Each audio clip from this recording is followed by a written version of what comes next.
Welcome to everyday cooking. இன்னும் எங்கள் சேனலுக்கு சப்ஸ்கிரைப் பண்ணாமல் இருக்கிறீங்களா?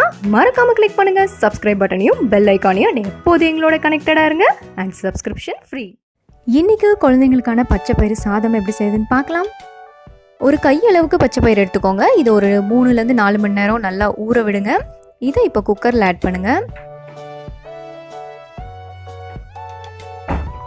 இதோட 1 இல்லைன்னா 2 பல் பூண்டு, ஒரு சின்ன பிஞ்ச் சீரகம்,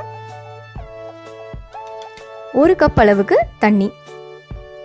இது இப்போ நல்லா ஒரு 4லேருந்து 5 விசில் விட்டு எடுக்கலாம்.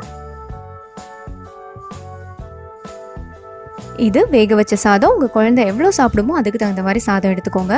இதை நல்லா மசிச்சுக்கோங்க.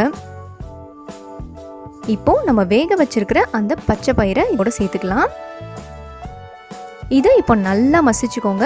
உங்கள் குழந்தையால மசிச்ச சாப்பாடு சாப்பிட முடியும் அப்படின்னா மசிச்சுக்கோங்க. இல்லைனா மிக்சியில் போட்டு ஒரு சுற்றி கொடுத்துருங்க.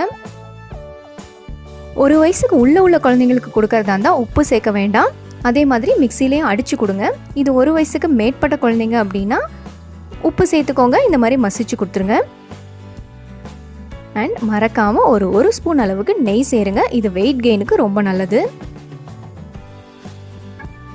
வேறொரு பேபி ஃபுட்டோட உங்களை சந்திக்கிறோம். மறக்காமல் எங்கள் சேனலுக்கு சப்ஸ்கிரைப் பண்ணுங்கள்.